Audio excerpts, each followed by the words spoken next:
Insurance isn't one size fits all. That's why drivers have enjoyed Progressive's Name Your Price tool for years now. With the Name Your Price tool, you tell them what you want to pay, and they'll show you options that fit your budget. So whether you're picking out your first policy or just looking for something that works better for you and your family, they make it easy to see your options. Visit Progressive.com. Find a rate that works for you with the Name Your Price tool. Progressive Casualty Insurance Company and Affiliates. Price and coverage match limited by state law. This episode is brought to you by Indeed. Stop waiting around for the perfect candidate. Instead, use Indeed sponsored jobs to find the right people with the right skills fast. It's a simple way to make sure your listing is the first candidates see. According to Indeed data, sponsored jobs have 4 times more applicants than non-sponsored jobs. So go build your dream team today with Indeed. Get a $75 sponsored job credit at Indeed.com/podcast. Terms and conditions apply. He got me invested in some kind of fruit company. And so then I got a call from him saying, we don't have to worry about money no more. And I said, that's good. One less thing.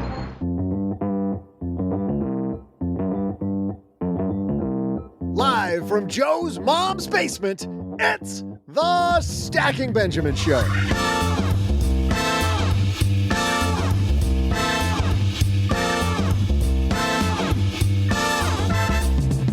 I'm Joe's mom's neighbor, Doug, and today you'll learn how to live your best life as your best self with author and entrepreneur Guy Kawasaki. In today's headline, FinTech firms are reaching more people. This is good, right? That they're beating banks? We'll discuss what could possibly go wrong. Plus, we'll hear why a stacker said, I'd better call Saul. C-High and OG.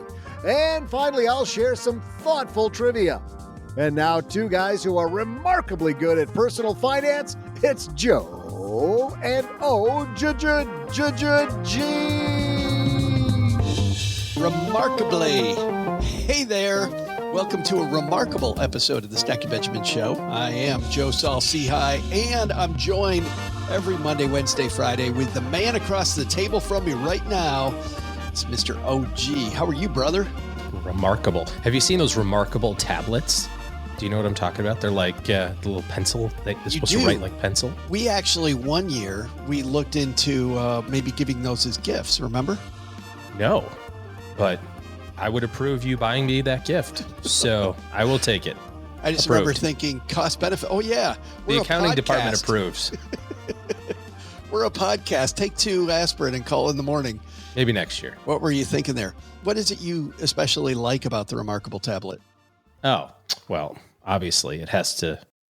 In business, there is no room for guesswork. Every shipment matters. Every deadline counts. And when you're trying to keep operations running smoothly, the last thing you need is uncertainty. That's why reliability is at the core of USPS Ground Advantage. From the moment your package is first scanned in, it moves through a secure nationwide network, aiding in a timely and accurate delivery. You get near real-time tracking so you can keep up with your shipments. And with affordable upfront pricing, there are no hidden fees or surprise surcharges to throw off your cost sheets. It all adds up to predictable deliveries you can depend on, because knowing your logistics are handled lets you focus on everything else, your customers, your team, and the future you're building. Visit USPS.com/Ground Advantage to start shipping with confidence. USPS Ground Advantage. We mean business. Wait a minute. I didn't know about the French toast part. It makes French toast? Well, it's kind of like French toast. First, you drizzle syrup all over it.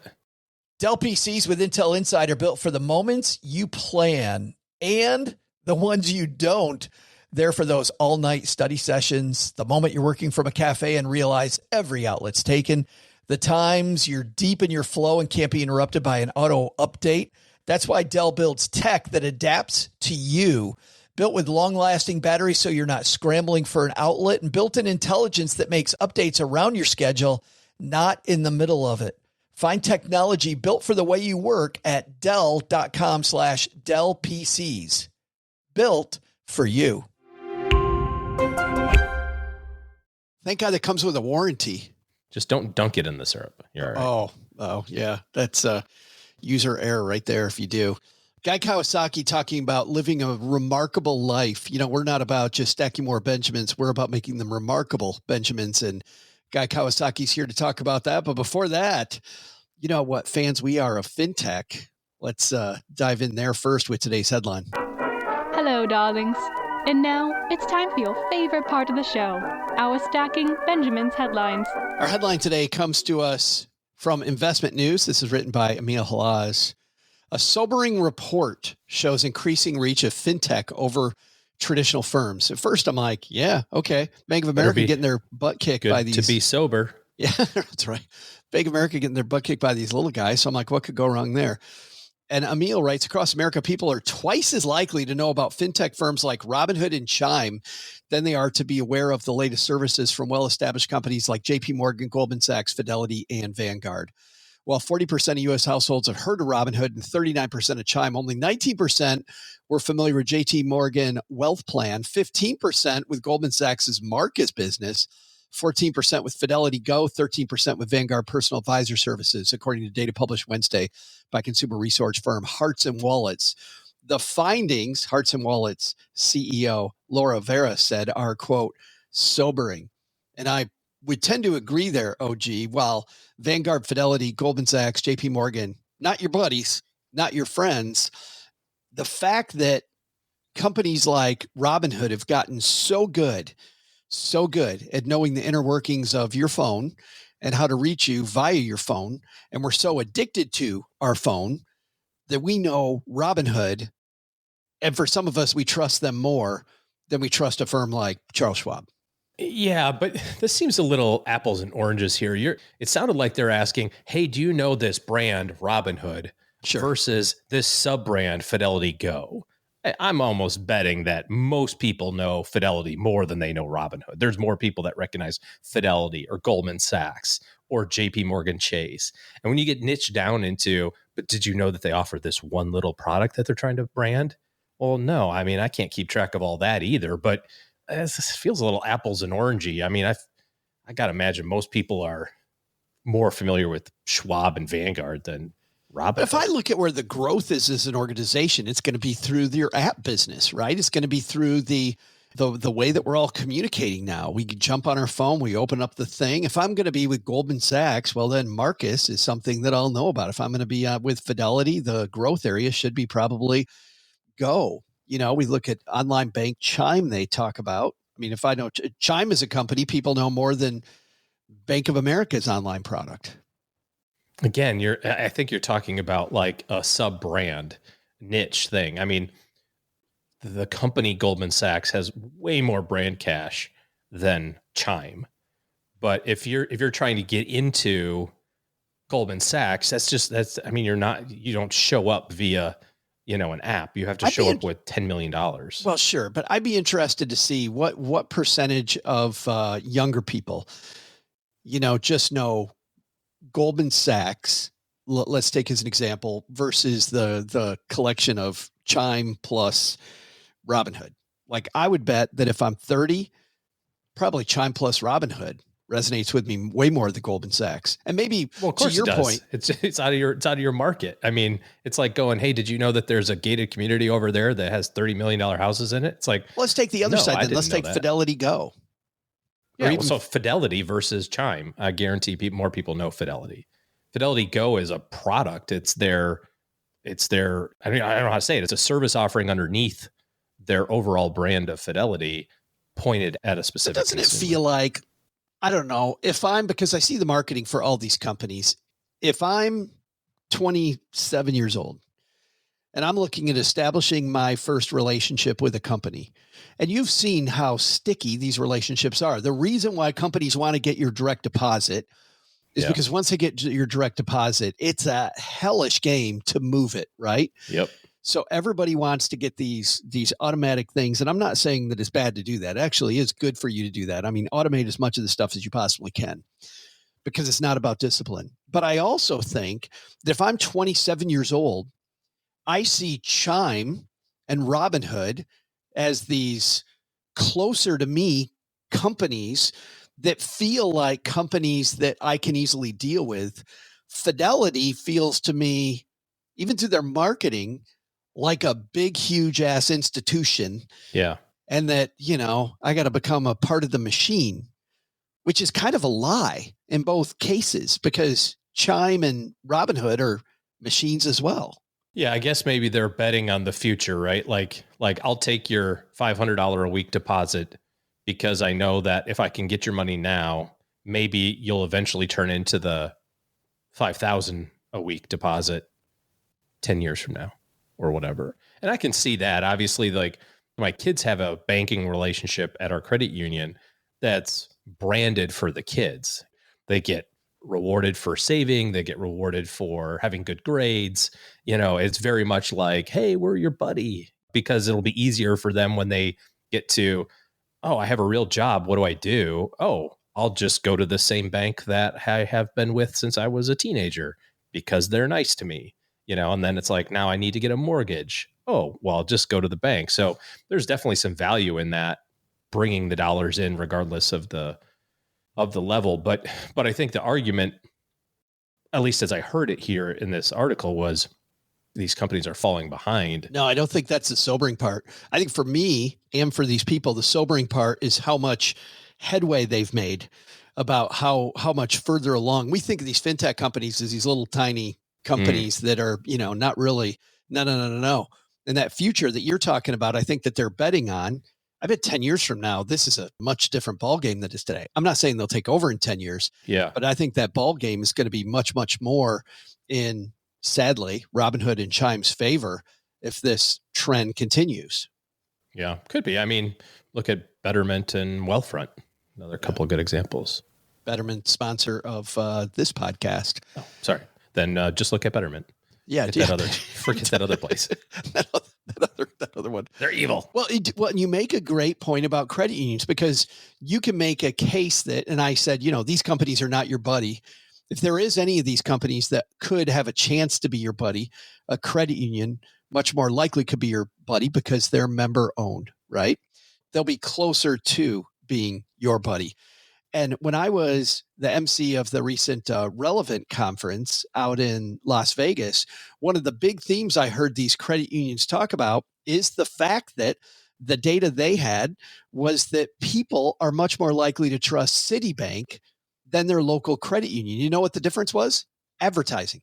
Difference was that Citibank advertised, we're your buddy. I will tell you, given Citibank versus my local credit union, I trust my local credit union to do the right thing more than I trust Citibank to do the right thing. Well, let's get rid of Citibank. Let's say Bank of America, because I don't trust them at all.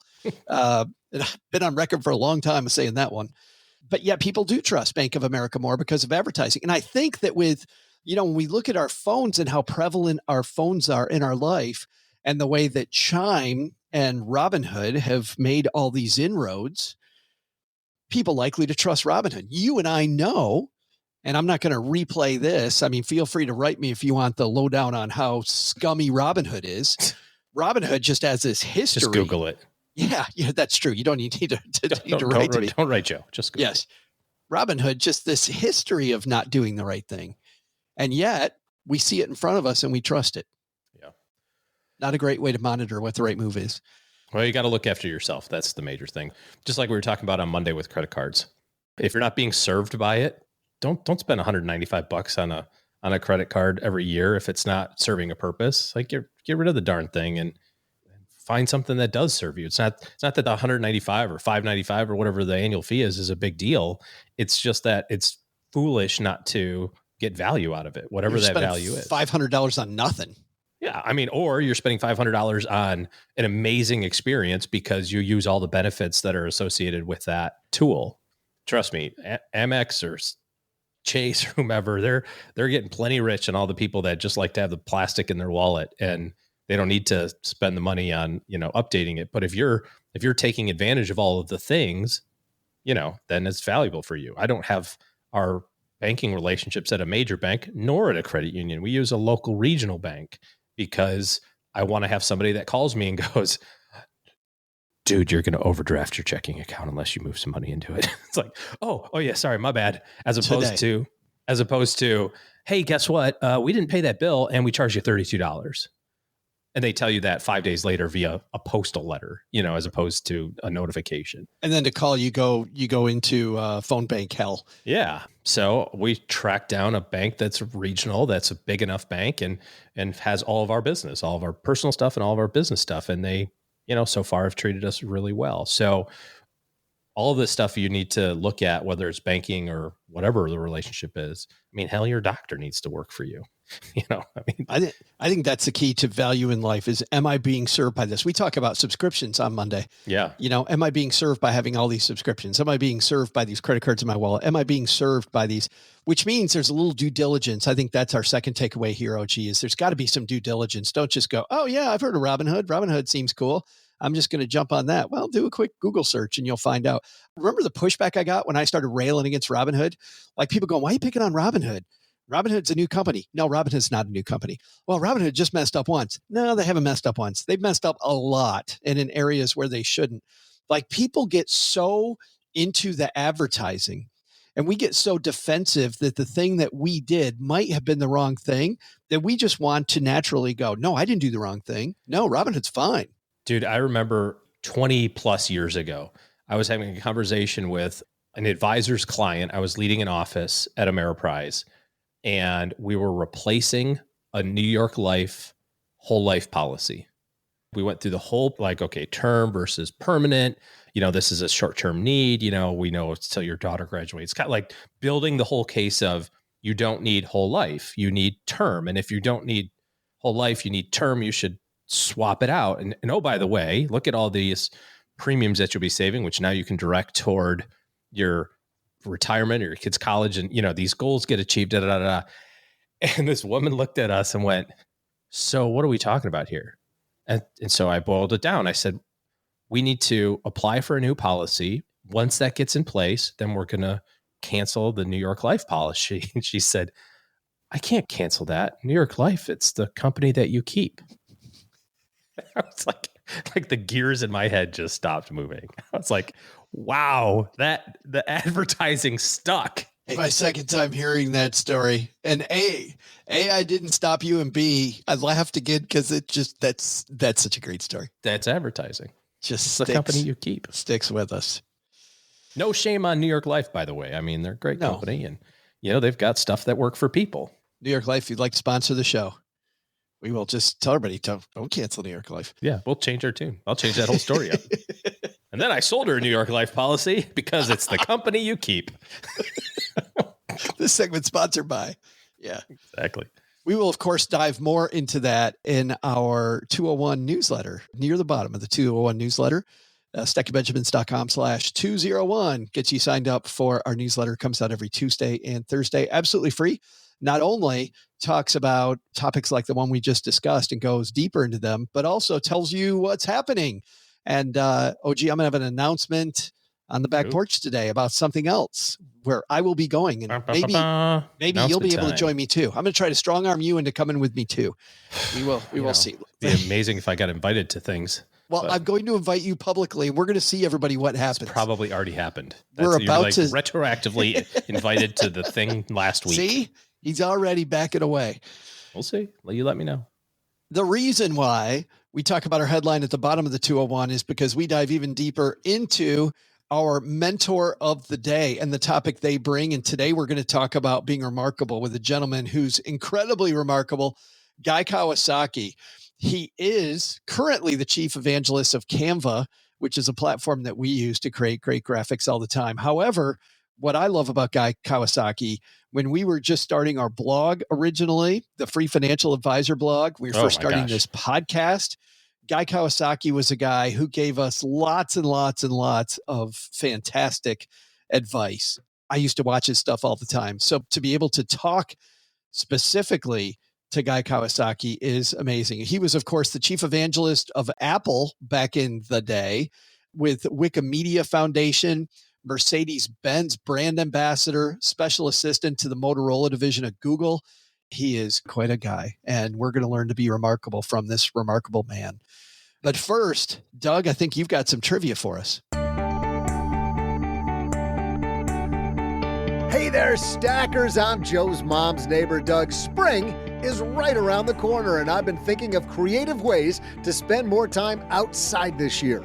I already do all of the yard work for Joe's mom and myself, but this morning I came up with a brilliant idea to get more fresh air. I'm going to have a punching bag installed in my garage. I haven't boxed since that one time in high school gym class, but I think I still got it. I can feel it in my bones. My favorite boxer, and probably everyone else's, is the greatest, Muhammad Ali. He won an impressive 56 matches and lost only 5 over his career. Sounds like my dating record. Come to think of it, I got a lot in common with him. I'm charming, beloved, I look great in satin shorts, and I'm so fast that I'm in bed before the room gets dark. Well, I have the clapper, but still. Today's trivia question is, what remarkable stance did Ali take that put his career in jeopardy? I'll be back right after I order a satin robe with Joe's mom's neighbor Doug stitched across the back.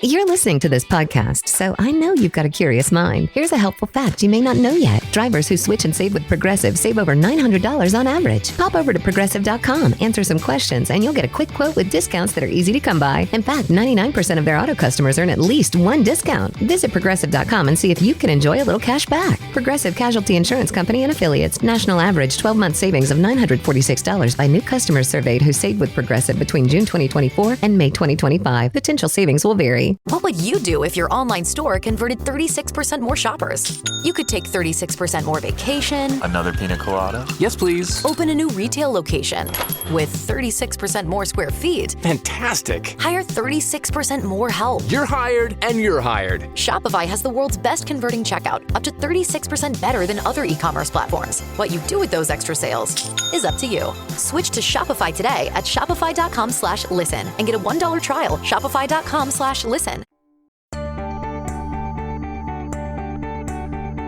Hey there, stackers. I'm amateur boxer and fastest man in Texarkana, Joe's mom's neighbor Doug.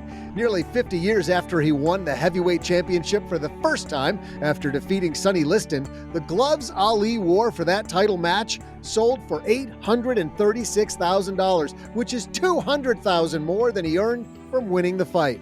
Today's trivia question is, what remarkable stance did Muhammad Ali take that put his career in jeopardy? The answer, born Cassius Clay, Muhammad Ali changed his name after joining the Nation of Islam. His religious beliefs disallowed him from fighting in a war. His decision to refuse induction into the military and declare himself a conscientious objector caused him to lose his boxing license for 3 years. The Supreme Court later found him to be a sincere objector and overturned the ruling in a unanimous vote, reinstating his license and restarting his career. And now, here to teach you how to live remarkably, it's today's mentor, Guy Kawasaki. I'm super happy he's joining me at the card table. Guy Kawasaki's here. How are you, man? I'm great. Your mom is a remarkable woman. I enjoyed our conversation. She is clearly the better part of this entire operation. Like if she would actually get on microphone, I think this podcast might go somewhere, Guy. It might. Well, the seed doesn't fall far from the tree. Well, we will see about that, my friend. I know quite a bit about you, having followed your work for a long time, Guy. But one thing I didn't know is exactly where you start this latest project. One of my favorite ad campaigns of all time was the Think Different campaign that Apple had. Yeah. You were in that room. You were in the room when different ad agencies were presenting to Apple. Tell me, paint us a picture of that moment. Okay. I was an Apple fellow at the time. It was my second tour of duty at Apple. And Steve was not yet back as CEO. He had sold next to Apple, and he was kind of hanging around the fringes, but not exactly clear what exactly he was doing. I believe the VP of marketing at the time was Guerino De Luca. He went on to become CEO of Logitech. Mm-hmm. So Guerino De Luca assembles his marketing staff. And as an Apple fellow focusing on marketing, I was invited to that meeting. And in comes the ad agency. And it's a guy named Lee Clow, and he was involved with 1984 commercial. So he goes way back with Apple. Brilliant marketing and advertising guy.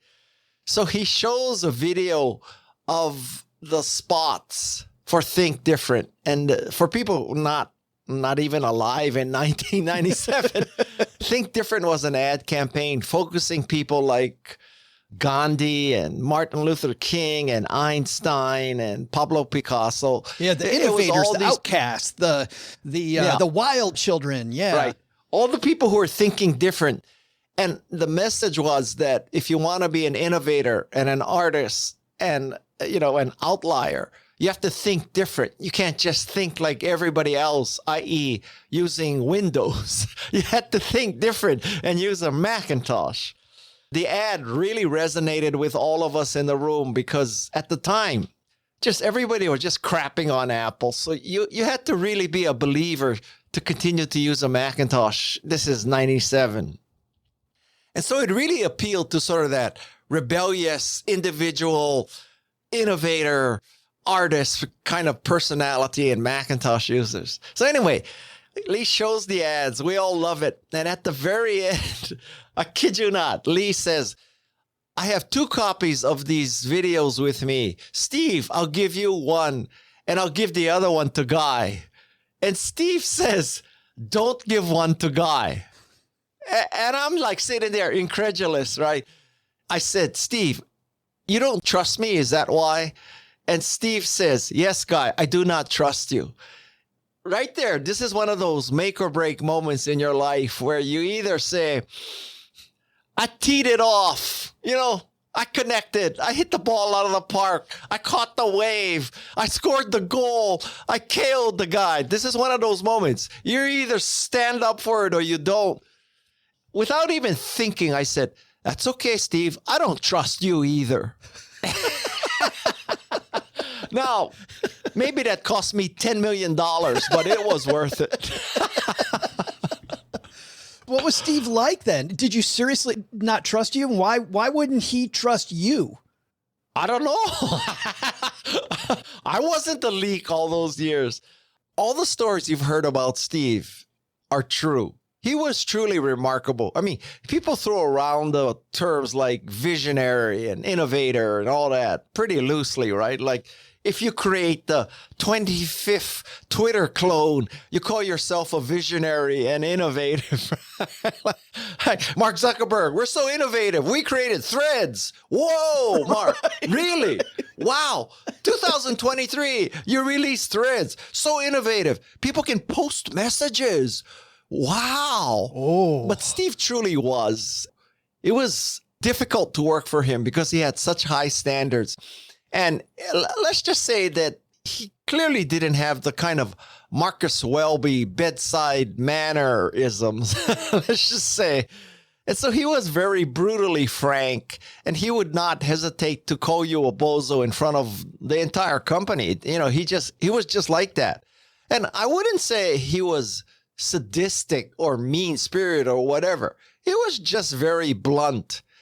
And I tell you something, with hindsight, it's better to deal with someone who is blunt and honest and has good taste than someone who is full of shit and doesn't have the ability to really make a judgment.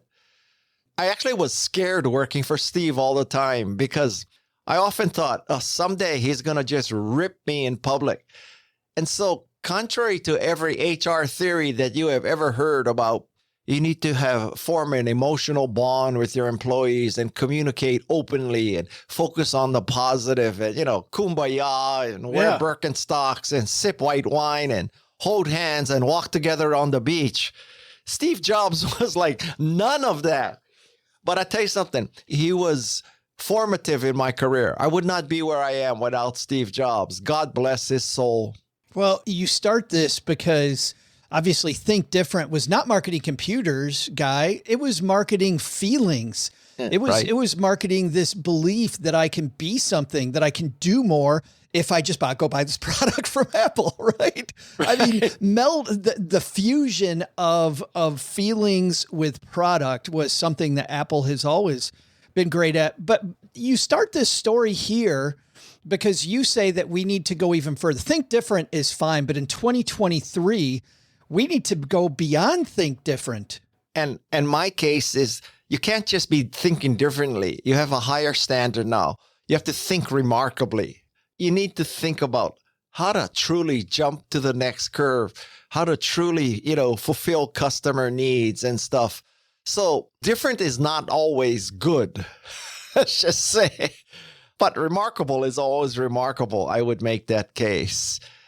And so I needed a story to set the tone of the book, because I don't want people to just be thinking, oh, yeah, if I'm different, I'm good. I mean, you could be different and suck. So to me, the definition of remarkable is that you've made a difference. You've made the world a better place. Now, I don't want people to get all bent out of shape saying, oh, so Guy, what you're saying is if I'm not Steve Jobs, I'm a failure.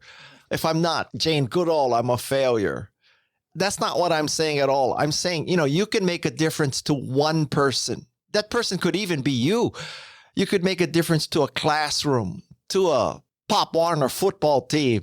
It could be to a pond in your neighborhood. As long as you make a difference, you can be remarkable. It doesn't mean you have to be Steve Jobs or Elon Musk or Jane Goodall. I don't know if you're into the chef scene, but I love this show on Netflix, Chef's Table. Have you seen Chef's Table?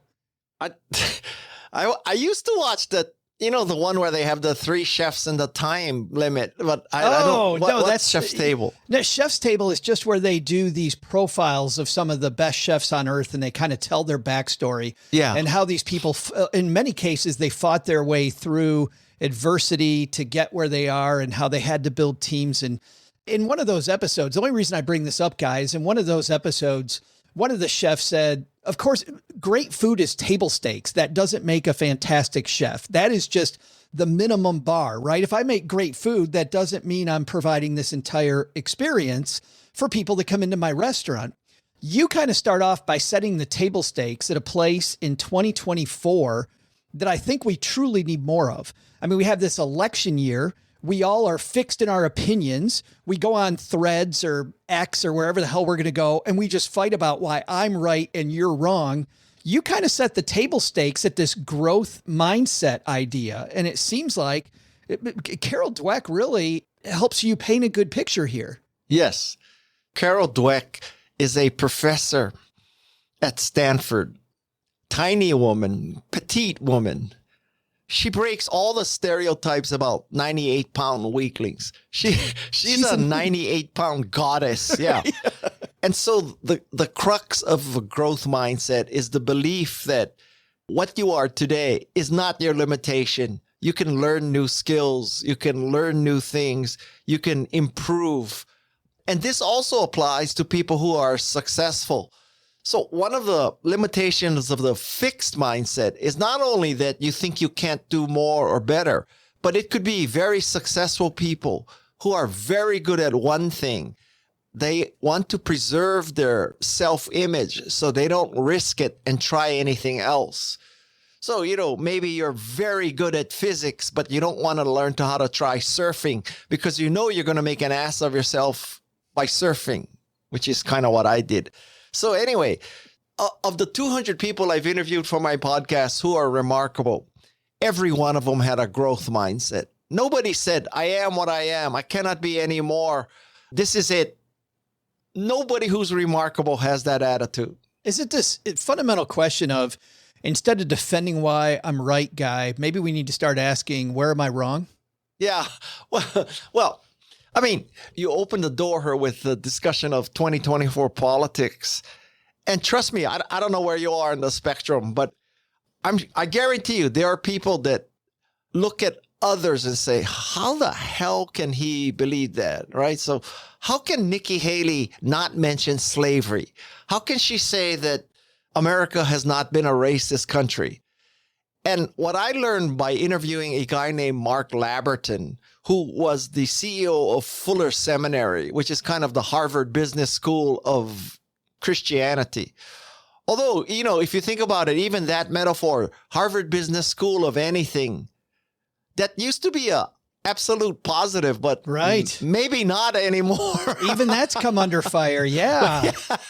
So I mean that in the positive way. Sure. So I asked him this question, how can people come to believe stuff like that? And how can people believe that, I don't know, rape is okay or whatever?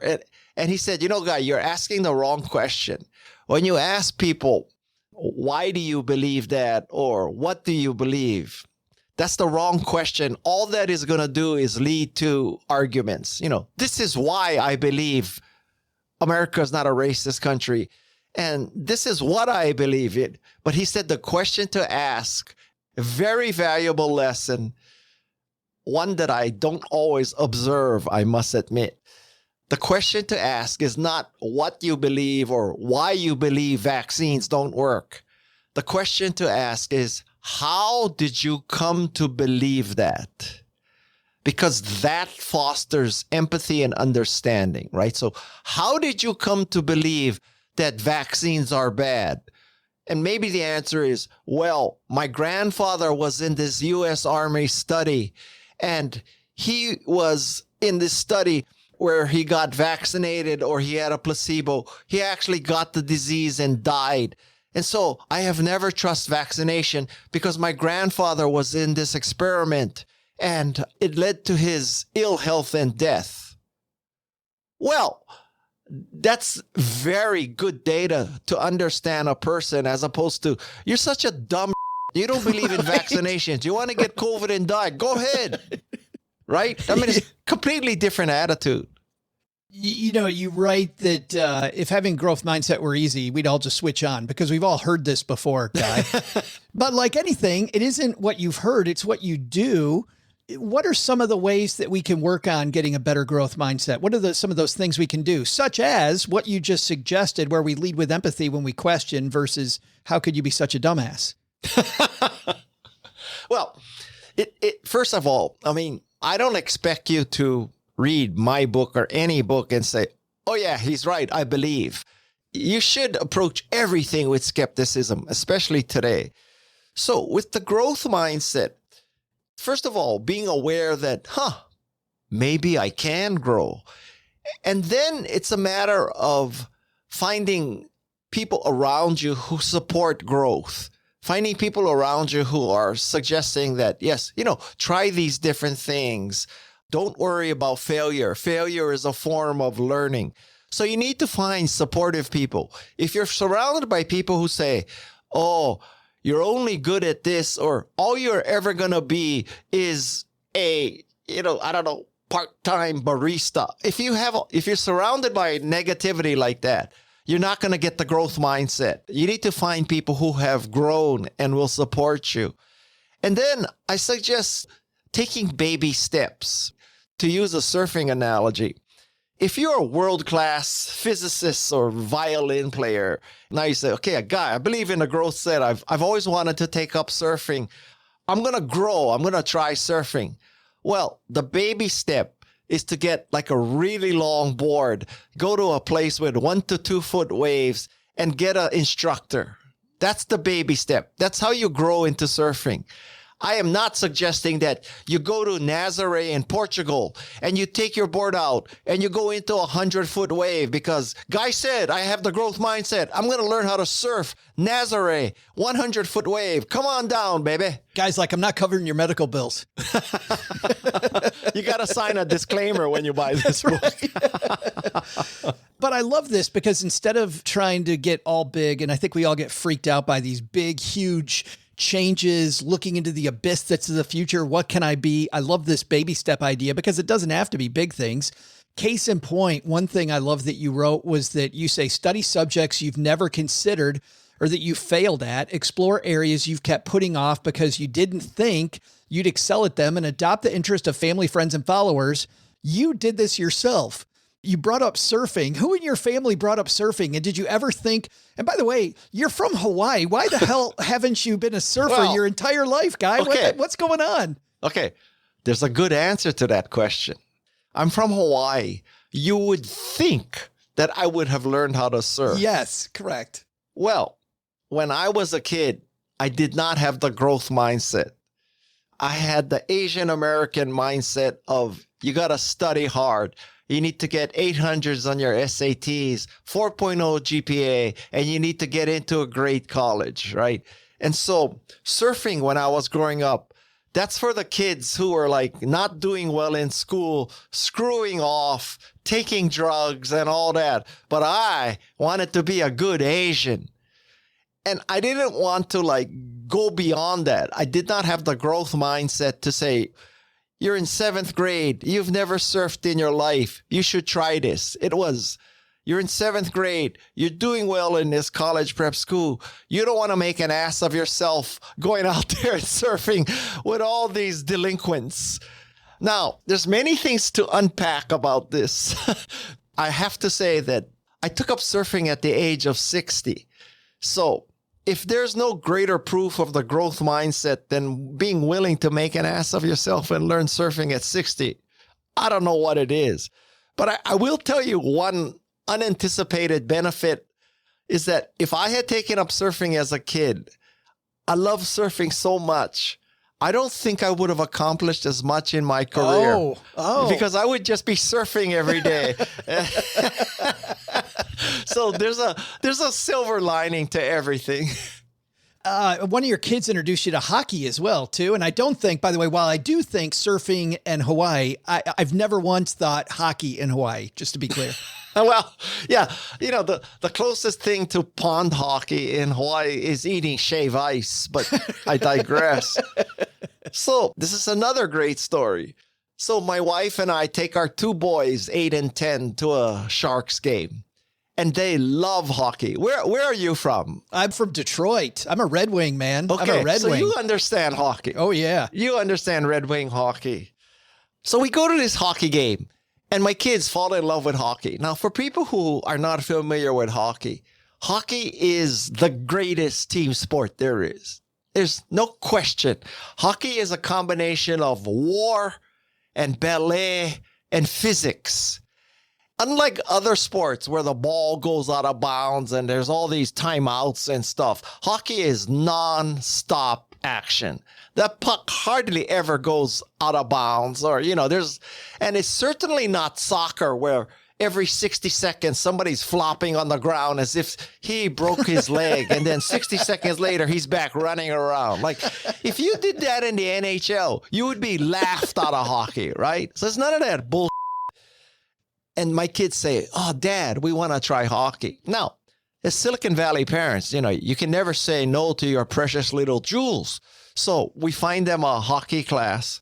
And then my wife says to me, God bless her, she says, you know, I don't want you to be like other Silicon Valley husbands. I don't want you coming to their games and you're on your BlackBerry and every once in a while you look up to see when your kid is on the ice on his shift. I want you involved with their lives. So maybe you should take up hockey too. Oh, good for her. And I'm a wise man, so I listened to my wife, and we knew so little about hockey. We get skates, and we didn't know you had to have them sharpened before you go on.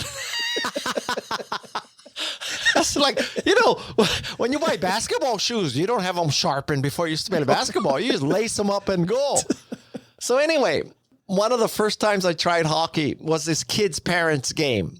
And Scott McNeely, the founder of Sun Microsystems, is on the team of parents. He's an excellent hockey player. Wait a minute. Hold on. It helps when you're Scott McNeely. Well, that's what I was going to say, Guy. Is he excellent because he's really good at hockey? Or is he excellent because nobody wants to hit him and everybody wants to let him score? So that it's like playing with hockey with Putin. Right. Well, I'm thinking if I'm a Sun Microsystems supplier, I'm letting that guy go. Like he's going to score no matter what. But anyway. Well, you know, it helps if you're Scott McNeely and you love hockey and you're so rich that you build an ice rink at your house. Yeah. Because literally he did. That's a flex. So anyway, I step on the ice. I can't skate for because guess what? I cannot surf. I cannot skate. But I can take SATs. Anyway, so I step on the ice and it was a religious experience. I said, oh my God, this is just so great. And I think we're going all over the map, but that's what happens when you have me as a guest.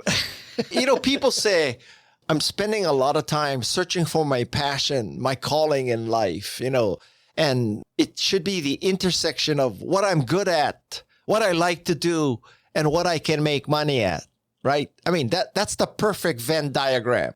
So you draw these circles. I'm good at this stuff. I love doing this stuff, and I can make money at this stuff. And where the intersection is, that's what you should do. I have a completely different theory. When you find something that you like to do and you're not good at and you cannot make money, but you still do it, that's when you found your passion. What about people, we have stackers, Guy, that are in their late 30s, 40s, even 50s, going, well, you know what? This pivot that it would take, I found my passion, but I think I'm too late. What do you say to those people? I'm saying being too late is a mental concept. Listen, at 44, I took up hockey. At 60, I took up surfing. At 65, I took up podcasting. You're not too late for anything. And in a sense, you need to get over yourself. To be remarkable, you need to get over yourself. And I hate to make this whole interview about surfing, but it's just a good metaphor for life. So when you start surfing, you think, oh, people on the shore, because there's always people watching people surf, right?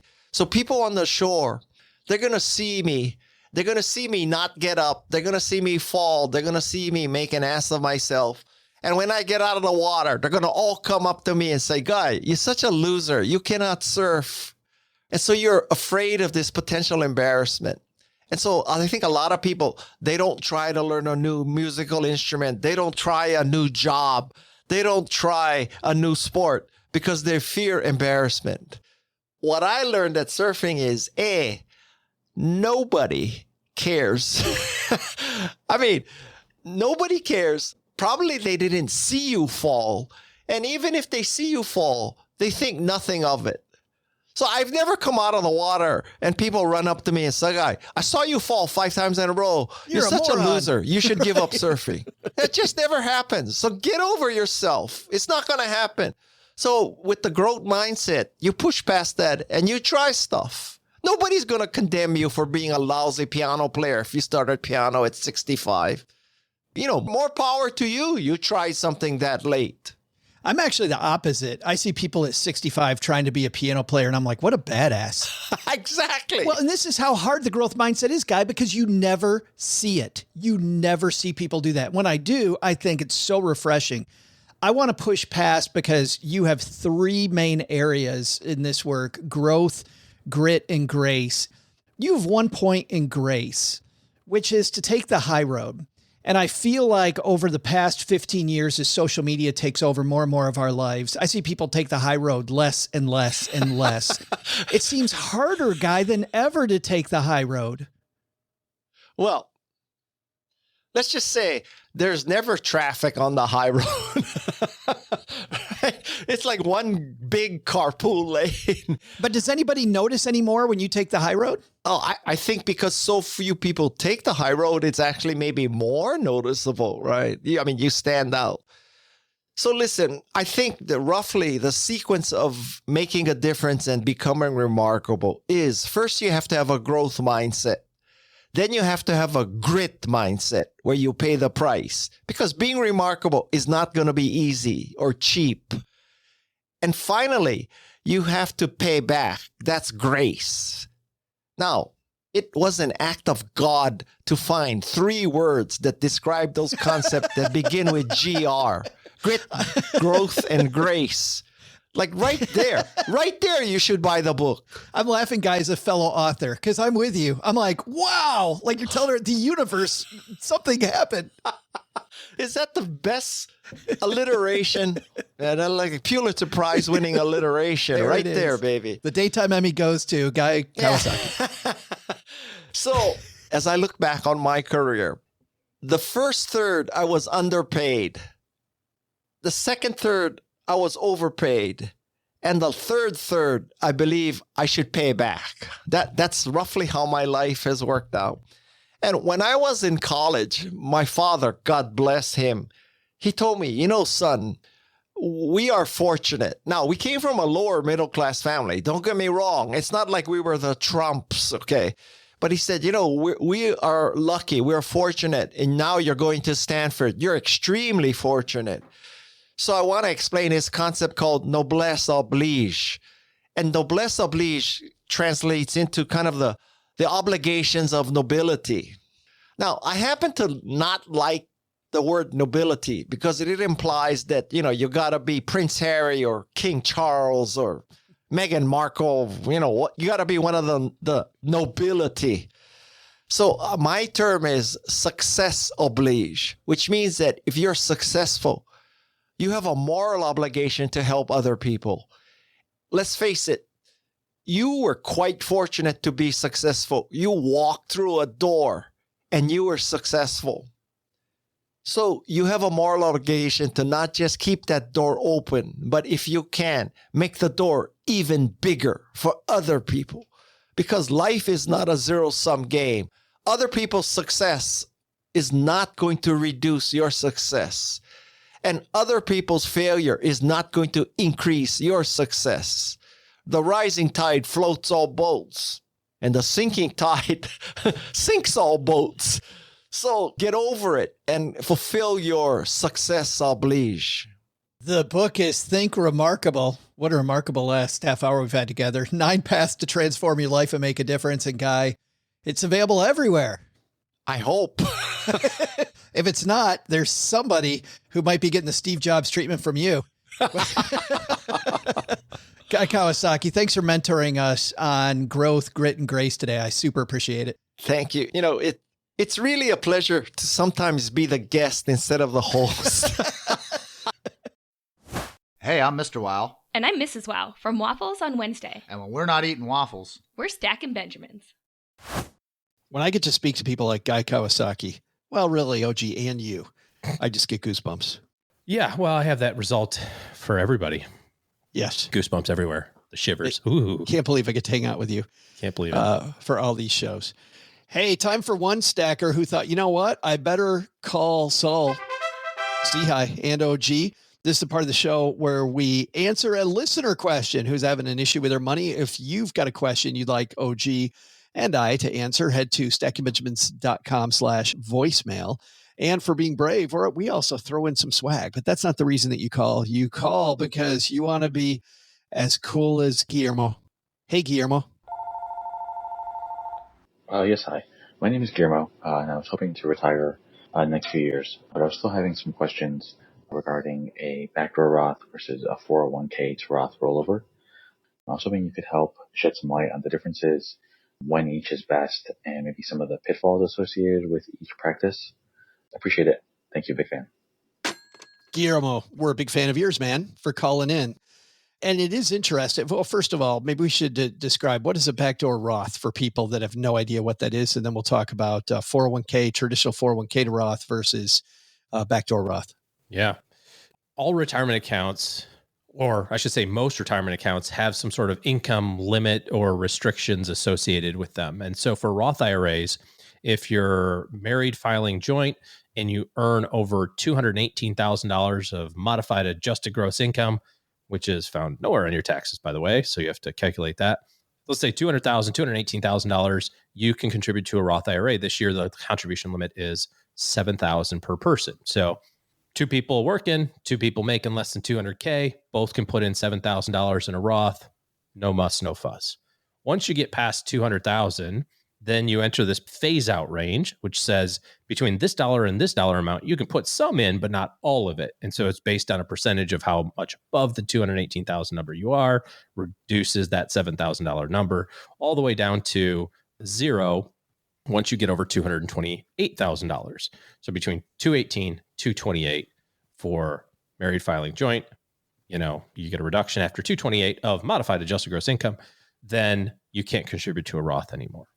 So the question is what if I still have my $7,000? What can I do? Well, one of the things that people talk about is doing a backdoor Roth IRA, which is just a fancy way of saying it's a non-deductible IRA contribution. So normally IRA contributions you receive a tax benefit for, but because you make $200,000, in this case $228,000, you don't get a tax deduction for that. You make too much money, so the IRS is not giving you a tax deduction. So it's a non-deductible IRA contribution. And then you do a Roth conversion. If you do this in a relatively short period of time, there's really not any taxes due. There might be a little bit on the gain between how much money you put in and how much you do the conversion. So there are a lot of rules around this in terms of the balances of other IRAs and that sort of thing. But broad brush stroke, if you're over $228,000 of income and you're married and you want to do a Roth, one of the only ways to do that is to do a non-deductible contribution with a conversion. So you have to do this extra step. The other thing that you could do, if you're not fully contributing money to your Roth 401k, which I don't understand how people don't, everybody gets so wrapped up in doing backdoor Roths. And meanwhile, they're doing 3% in their 401k. And we'll just put that money in your Roth 401k. It's the same outcome and it's much cleaner.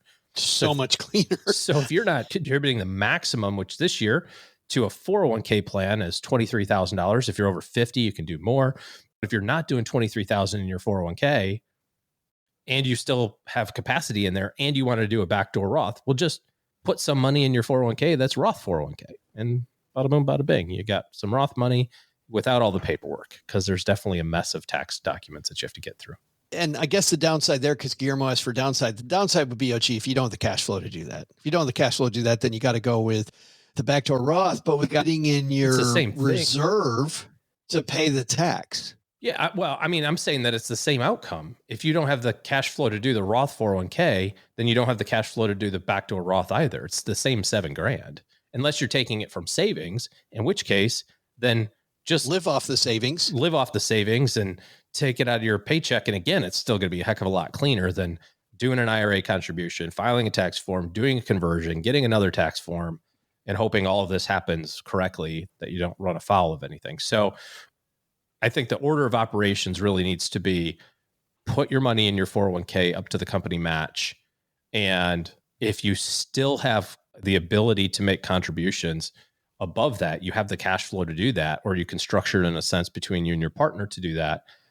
I don't know, especially if you have a Roth 401k option, why you just wouldn't do that. I mean, there's some liquidity, maybe you can't get to it, so there's some of that. But if you're planning for it for retirement purposes, it matters not whether it's in a Roth IRA or a Roth 401k. Well, and the good news is I think Roth 401k is not only cleaner and easier to do. Tell me if I'm wrong, but really aren't Roth 401ks a little bit less restrictive? Like, as an example, Roth 401ks don't have the income restriction. I mean, that's number one. If you're eligible for it, you can do it. Roth 401ks have the higher contribution limit. They also, which of course for the backdoor, not really concerned is having the money available, but they can also offer the employer match. So you could get employer match if you're missing out on that. In a few ways, I feel like Roth 401ks give me a little bit more flexibility than a Roth IRA gives me. Yeah, again, you need to be up to 23,000 of contributions. If you're married, 46,000 of contributions before you really need to go back to the backdoor IRA, if that's what you're looking at. And a lot of companies allow you to do after-tax 401k contributions as well, which is like, people call it the mega backdoor Roth. So in theory, let's say that you're like, well, but I've got 50 grand I want to save and I'm married. You and your spouse could both do 46,000 and put another 4,000 of after tax in your 401k and have it all come out of your payroll. It's just simple. You don't have to do any extra tax filings or forms or any of that stuff. It's just done. But sometimes you even have more money than that, or you're single, or, the plan options are awful, or you don't have retirement. Some people don't even have retirement plan options, in which case you can do the non-deductible IRA contribution, and a conversion is just going to take a little bit.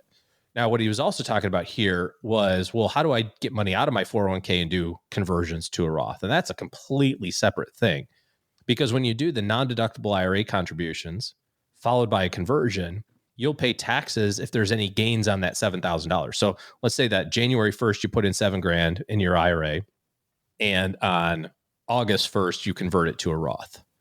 During that period of time, that $7,000 has done whatever it's done in terms of your investment choices, and maybe it's now worth $8,000. Well, when you convert the $8,000, you'll pay taxes on the $1,000, but now it's tax-free forever. However, in your 401k, when you go to take money out of your 401k, all of that money is likely to be pre-tax. If you said, well, I'm going to take $50,000 out of my 401k and do a conversion to a Roth, all $50,000 of that is taxable. In which case, now it's a much higher tax bill than just that little bit would be on the non-deductible one. So those are two completely separate things and separate strategies around building up the tax-free bucket versus converting money once it's already in the tax-deferred bucket. This is going to be around tax optimization. And it's, I know we say this at the disclaimer at the end, but I feel walking in circles. I feel like after that, we need to say, consult your advisors. Yeah. This is for entertainment purposes only. You really want to make sure that whichever way you go goes with your overall strategy. Well, and really what's funny about this is people ask me this all the time. Hey, so what do you think? How should I contribute into my 401k, pre-tax or Roth? And my answer is always the same. I don't know. And everybody looks at me like I have three heads. What do you mean you don't know? Shouldn't you know? Aren't you the the guy? I said, well, dance money guy. Yeah, dance clown. I mean, the reality is what info do you need with that to be able to make that a perfect decision? The info is you need to know what tax rates are in the future. And we don't know. I mean, you can guess. You can look at the tea leaves and go, I don't think they're going down. That's Ed Slott's perspective. He's America's IRA expert. All the great knowledge that he has. He's on the side of the fence of just get it in the tax-free bucket, pay the taxes today. It's a known outcome and it's tax-free forever for everyone, which I happen to largely agree with. But in terms of like, well, should I do 41% in pre-tax and 19%? I don't know. I mean, we're just guessing on what tax rates are going to be in the future and what you're going to need in the future and when you're going to need it. I think the right approach is to have a whole bunch of money in a whole bunch of places. So anytime there's a new tax law or anytime there's a new Congress involved and they shut down this income stream that makes sense, but make this one better, you have an opportunity to make a decision and be flexible as you need capital throughout your life when those big money things come up. So if you've got all of your money in your 401k and it's all pre-tax and you got $2 million, I mean, that's pretty good, but it's all pre-tax and you're now in one silo. I would much rather have, $750K in three different buckets, even if it's not perfectly tax optimized going in, because in the back end, I'll be able to decide year to year how I'm going to optimize the hell out of it on the back end. Well, I mean, you have a great example of this. We were talking with somebody the other day who's thinking about retiring, and we were talking about Medicare expenses, healthcare expenses prior to retirement, and the Affordable Care Act, and how that's all income driven. It's largely driven by how much money you have. Well, guess what? If all of your money is pre-tax and you're going to live on that for the first 10 years of retirement, well, now you have taxable income on your tax form versus having a brokerage account where you can live on some of it and fill that up exactly perfectly to get a tax break on your healthcare premiums. So having the flexibility there, I think, is better on the back end than it is on the front end, frankly.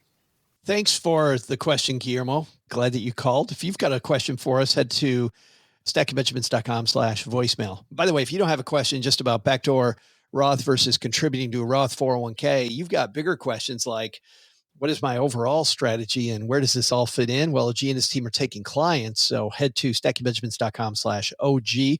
That's the link to their calendar and the first step on seeing how they can interface with you to help you make better decisions for the rest of 2024 and beyond.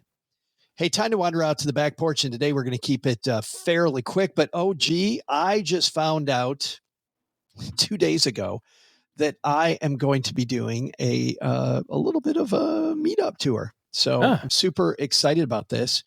I can announce a few dates today, and these are all subject to change. But on May 14th, busy. On May, see, there it is. On May 14th. Just kidding. Let me look at the calendar here. Hold on. May the 14th. All right. Where are we headed? Me, maybe OG, and possibly Doug are going to be in Cleveland, Ohio. Definitely busy. And then on the 16th, and we're seeing exactly where we're going to be in each of these cities. But on the 16th, we'll be having a meetup back in the old stomping grounds of Detroit, Michigan, May 16th. I'm a for sure maybe. And then May 17th, again, hard to find a spot for a meetup on a Friday night, but I think we'll get it done. We'll be in my old hometown of Kalamazoo, Michigan for a meetup. So Cleveland, Detroit. Should be easy right around college graduation weekends and high school graduation weekends to find an open bar where there won't be any people there in Kalamazoo. That'll be easy. It's actually funny, OG, because guess what? I'm going to be in both of those towns. College and high school graduations. So while I'm there, why not come see people? And I know it's been quite a while since we've done a meetup in Cleveland. I know I went to a meetup with Andy Hill a couple of years ago in Detroit, but it's been a couple of years. And Kalamazoo, not since the book tour. That was the only time we did a meetup in Kalamazoo, but it certainly was fun. Also, I can announce that on Thursday, May 23rd, we will be doing a meetup in Boston. So Boston, Massachusetts, we're coming for you. And OG, you're welcome to attend that one as well. That is quite literally my kid's last day of school. So sadly, that one I definitely am a for sure maybe. So Boston, you're stuck with me, it sounds like, mostly. Maybe. But anyway, if you get the my 201... kid's last day of school, I'll be definitely in Boston. Duh.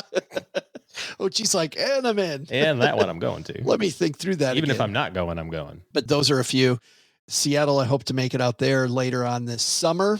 We have some plans. I can't announce anything. And also our meetups in Minneapolis, which are every month. Our meetup in August, which is usually the third week of each month, is actually going to be the fourth week. And I believe it's going to be August 29th. We are going to be having our regular Minneapolis meetup. I will be there. My son, Nick, is going to be there. And OG, maybe you can come to Minneapolis, to the Twin Cities, to do that meetup as well. Yeah, for sure. Maybe. We're on the move, guys, trying to see as many of our stackers across the nation as we possibly can.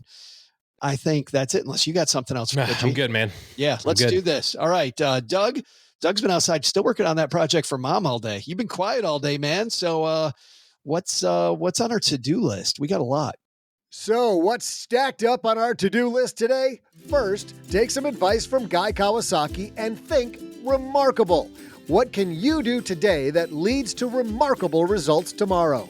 You know what it is. Carve out time for yourself versus doing what everyone else is demanding. Your future self will say thank you in a big way.